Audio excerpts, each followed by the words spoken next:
Over thinking में आपके मन में बार बार नेगेटिव थॉट्स आते हैं। आपको अपनी ज़िंदगी से ही शिकायत होने लग जाती है। आपको ऐसा लगने लगता है जो कुछ भी हुआ आपके साथ ही क्यों हुआ।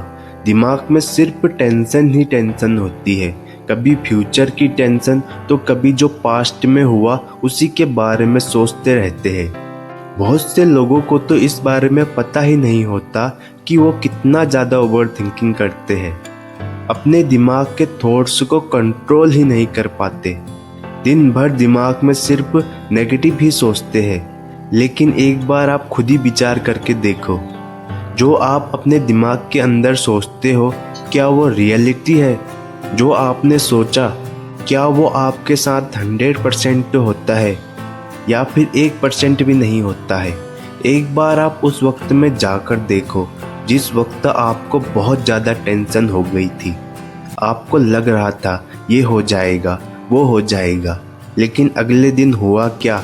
जैसा आपने सोचा था उसका 1% भी नहीं हुआ। आपने क्या कुछ नहीं सोच लिया था, लेकिन हकीकत में ऐसा कुछ भी नहीं हुआ जैसा आपने सोचा था। लेकिन इससे आपको नुकसान कहाँ हुआ आपको पता है? आप नेगेटिव सोचकर जो अपना टाइम बर्बाद करते हो वहीं आपका नुकसान होता है। कुछ लोग तो ऐसे होते हैं जो सिर्फ सोचते ही रहते हैं, करूँ कि ना करूँ, जाऊँ कि ना जाऊँ, और सिर्फ सोचते ही रह जाते हैं और फिर कुछ भी नहीं कर पाते। ओवर थिंकिंग की सबसे बड़ा कारण है आपके दिमाग में दोगलापन होना। आप कोई भी चीज़ करने से पहले अपने ही विचारों में फंसे रहते हो। किसी चीज़ को करूँ ना करूँ में ही फंसे रहते हो। अगर कर दिया तो लोग क्या सोचेंगे, ऐसा करने से तो मेरा ही नुकसान होगा, इसमें तो बहुत रिस्क है। और आप किसी चीज़ को करना तो चाहते हो लेकिन आपके मन में दोहरे विचार आते हैं। अगर ओवर थिंकिंग को कम करना है तो सबसे पहले आप इस दोहरे विचार वाले मन से बचें। ये आपको कोई भी चीज़ करने नहीं देगा। आप किसी भी चीज़ को करते हो ना, उसे एक ही विचार से करो। हमेशा क्लियर रहो कि आपको क्या करना है, फिर उसके बाद उस चीज़ को आपको हर हालात में करना चाहिए। फिर उसके बाद आपको बिल्कुल भी फर्क नहीं पड़ना चाहिए कि लोग आपके बारे में क्या कहेंगे या क्या सोचेंगे, इसका रिजल्ट क्या होगा या क्या नहीं। आप तभी अपना बेस्ट परफॉर्मेंस दे सकते हो जब आप उस काम को एक क्लियर माइंड के साथ करते हो। आपके मन में जब दोहरे विचार ना हो। आप किसी भी चीज़ के लिए टेंशन मत लो। टेंशन लेने से आज तक कुछ भी नहीं हुआ। इससे आपका सिर्फ टाइम वेस्ट होता है और आप टेंशन में किसी भी काम को अच्छे से नहीं कर पाते हो। और जो चीज़ आपके लिए बहुत ज़रूरी है, आप टेंशन के मारे उस चीज़ को भी नहीं कर पाते हो। आप एक बार सोचो, जब जीना ही है हर हाल में तो फिर मुस्कुरा के जीने में क्या बुरा है?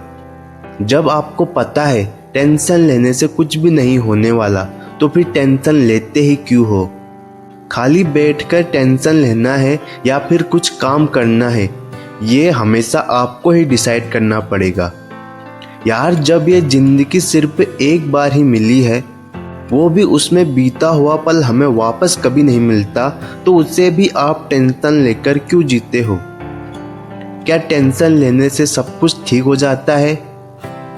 नहीं ना, तो फिर टेंशन लेना ही क्यों है? टेंशन लेना आपकी मजबूरी थोड़ी ना है, ये तो सिर्फ आपकी चॉइस है कि आपको टेंशन लेना है या नहीं। जो कुछ भी आपके पास है आप उसमें खुश रहो और आप किसी भी काम को पूरा एंजॉय लेते हुए करो। आप हमेशा सिर्फ उन्हीं लोगों के बारे में सोचो जो आपसे भी ज़्यादा बुरी परिस्थिति में है और सिर्फ अपना जीवन सरवाइव करने के लिए ही न जाने क्या क्या काम करते हैं। आप टेंशन मत लो, बेफिक्र होकर जियो, क्योंकि सबकी ज़िंदगी एक दिन समाप्त हो जाती है। आपके पास तो अभी सिर्फ एक चॉइस है कि आप किस प्रकार से जीते हो। चाहे कुछ भी हो जाए, लेकिन आप ध्यान रखें कि आपको बाद में पछतावा ना हो कि आखिर उस वक्त मैं सिर्फ सोचता ही क्यों रह गया, आखिर उस वक्त मैंने कुछ काम किया क्यों नहीं।